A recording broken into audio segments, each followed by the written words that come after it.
Hello friends, अभी तक अपन जो पढ़ रहे थे वो वाणी के बारे में पढ़ रहे थे। वाणी विकास, जो बच्चों में वाणी विकास होता है उसके बारे में हम पढ़ने जा रहे थे और हम पढ़ भी चुके हैं और उसमें अपन ने भूमिका अपन पढ़ चुके हैं।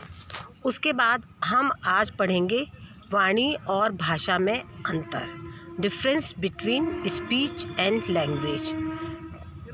आम तौर पर अधिकांश लोग वाणी एवं भाषा को एक दूसरे का पर्याय मानते हैं, मतलब सब्स्टिट्यूट मानते हैं और इन शब्दों का प्रयोग एक दूसरे के स्थान पर करते हैं। मगर इन दोनों ही शब्दों में व्यापक अंतर है।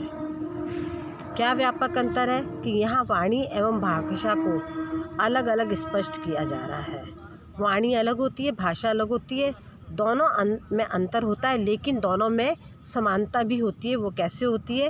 क्योंकि अपन एक छोटे बालक के बारे में पढ़ रहे हैं, तो मैं आगे जाके इसको स्पष्ट करती हूँ।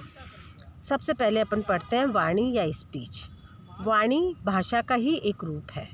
मतलब जब बच्चा छोटा होता है तो वो ध्वनियाँ एवं शब्दों के माध्यम से दूसरों के समक्ष अर्थ को स्पष्ट करने की कोशिश करता है, क्योंकि वो बोल तो सकता नहीं, उसके पास शब्दों का भंडार नहीं होता है, तो बोल नहीं सकता।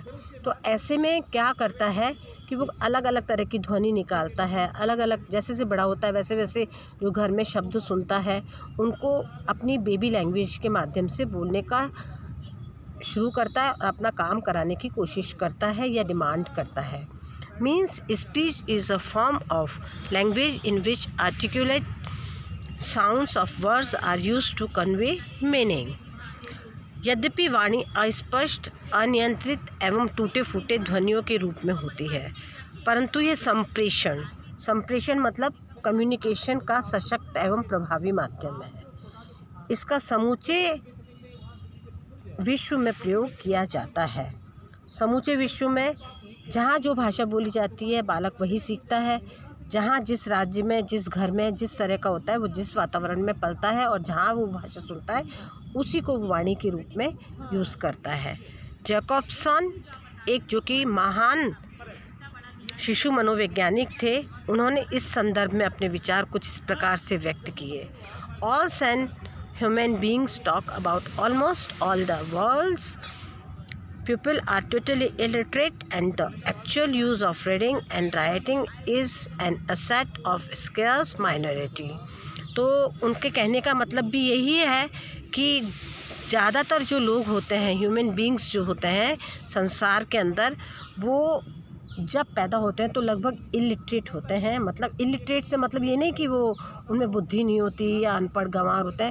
वो जैसे जैसे बड़े होंगे वैसे होंगे, तो वो रीडिंग राइटिंग या स्किल्स जो होती है वो उनमें बहुत कम होती है और होती ही नहीं है पहली बात तो इससे हमें पता लगता है। और जैसे जैसे बच्चा बड़ा होता है, अब अपन भाषा के बारे में पढ़ेंगे। लैंग्वेज, भाषा वाणी का ही एक विस्तृत रूप है। मैंने कहा था भाषा और वाणी में अपन अंतर पढ़ रहे हैं, लेकिन आप देखिए मैंने ये भी कहा था कि भाषा और वाणी, इनमें एक दूसरे से का कुछ न कुछ ताल्लुक़ भी है। कैसे ताल्लुक़ है कि पहले बच्चा छोटा होता है तो वो अपने हाव भाव, सिंबॉलिक लैंग्वेज के द्वारा बात करता है, और जैसे जैसे बड़ा होता जाता है तो उसमें थोड़े थोड़े भाषा का प्रभाव उसके ऊपर पड़ने लगता है और उसकी जो मसल्स होती हैं, बोलने की प्रक्रिया होती है, वो वाणी से भाषा में परिवर्तित होने लगती है। यह वाणी की अपेक्षा अधिक स्पष्ट, नियंत्रित एवं प्रभावी है। इसके अंतर्गत विचारों तथा भावों को प्रकट करने के लिए सभी साधन जैसे बोलना, पढ़ना, देखना, हाव भाव, संकेत, कलात्मक अभिव्यक्तियाँ आदि आती हैं। भाषा के माध्यम से कोई भी व्यक्ति अपनी इच्छाओं, विचारों, भाव, अनुभवों को दूसरों के समक्ष अर्थपूर्ण ढंग से प्रस्तुत कर सकता है।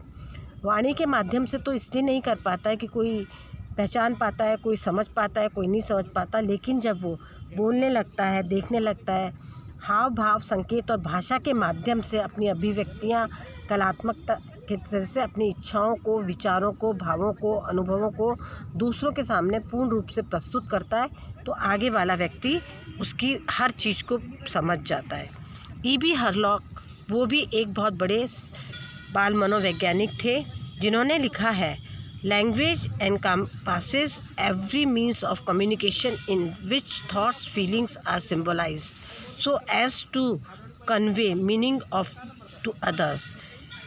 It included such widely different forms of communication in which thoughts and feelings are symbolized so as to convey meanings of others as writing, speaking, sign language, and facial expressions, pantomime and art.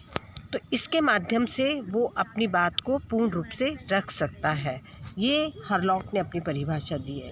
Yong ये खुद भी अपने आप में एक बहुत बड़े बाल मनोवैज्ञानिक थे। According to Jung, language is uniquely revealing type of behaviour. Revealing type of behaviour ये होता है कि बहुत अच्छी भाषा होती है और यूनिक भाषा होती है जिसके माध्यम से वो कम्युनिकेट कर सकता है, दूसरों को बता सकता है, और ये भाषा धीरे धीरे शुद्ध होती जाती है और ज़्यादा साफ़ होती जाती है और बच्चा ज़्यादा अच्छे से पढ़ सकता है। तो सारांश में हम कहा सकते हैं कि language is the key of individual participation in social life, a vehicle of self realisation and communication, and it's is an instrument for or the organisation of his or her mental process. मतलब language जो होती है, भाषा होती है, वो एक इंसान के लिए पर्टिकुलरली या पार्टिसिपेशन के लिए सोसाइटी में एक चाबी के समान होती है जो कि उसकी सोशल लाइफ पर बहुत ज़्यादा